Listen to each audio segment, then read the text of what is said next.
July 15th, 2020 is our first day of in-water work. It's the first day that the permits allow us to go in the water. So of course I'm getting pretty excited because I've been waiting for this for a long time. And the machines start coming and having to cross the river and start digging out material so that we can divert the whole river, and they get closer and closer to the dam. Finally, we're able to divert the whole river through the fish ladder, get the water out of the way, and then I see Mike with his excavator sitting there about ready to start hammering the dam. And when you see that first little bit of concrete go flying, I mean, it's a celebratory moment.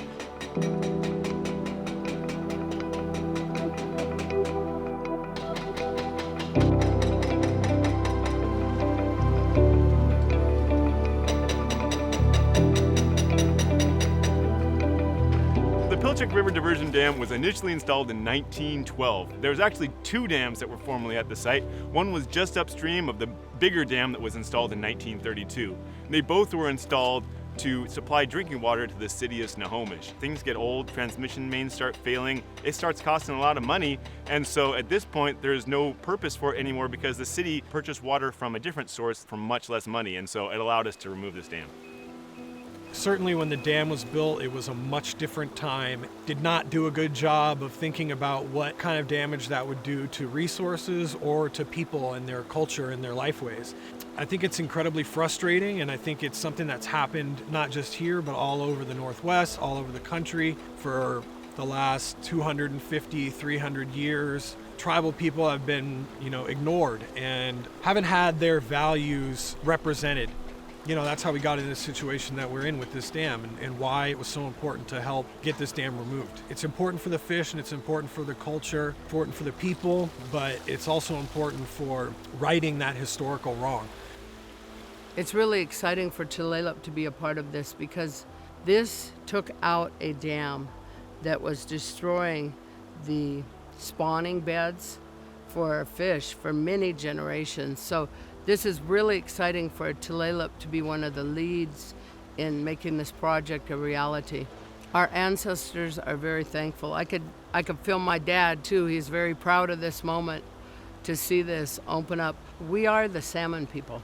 As co-managers of this resource, the salmon, we know what needs to be done to help them survive.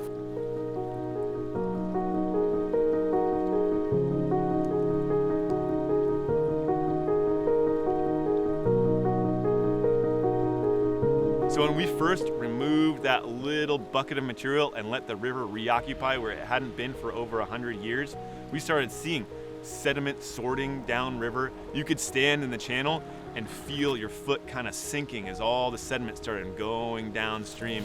And it was really cool to see that river, that dynamic river process kind of come back to life. It's like the river just all of a sudden kind of got its old life back, and you could see it moving, you could see it changing.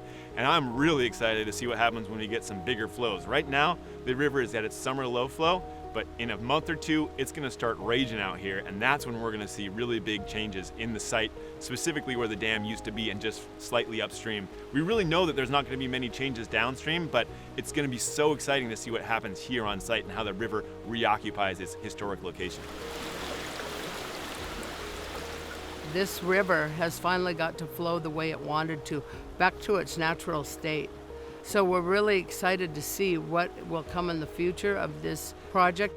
This means a lot, not only to our people, but to future generations, to make sure that they will have salmon for their children and their grandchildren.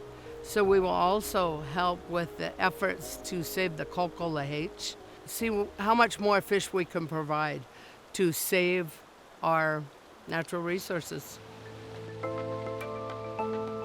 We have got to get projects like this done, period. I mean, we absolutely just have to. There isn't enough quality spawning and rearing habitat, and those are the things sort of that we can control. The fish are adept at navigating their way through the river the way it naturally flows. And so now that we've gotten rid of this dam and taken it out, the river is going to take back over, and it's going to do, what it's supposed to do, which is it's going to flash up in the winter, and it's going to push things down, and it's going to pull trees into the river. And the fish, they're perfectly adapted to that, both the juveniles and the adults.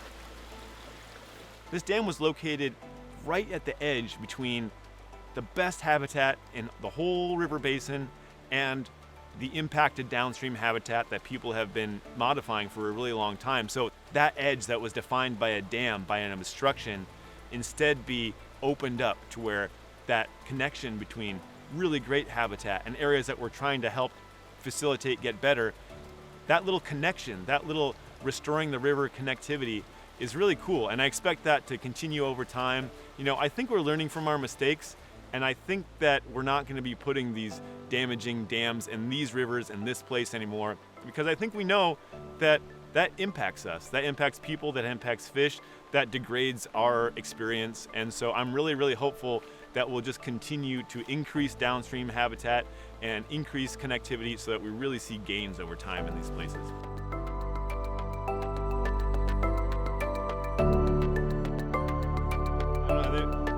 I don't see anything back there. I don't know what happened, but it's gone.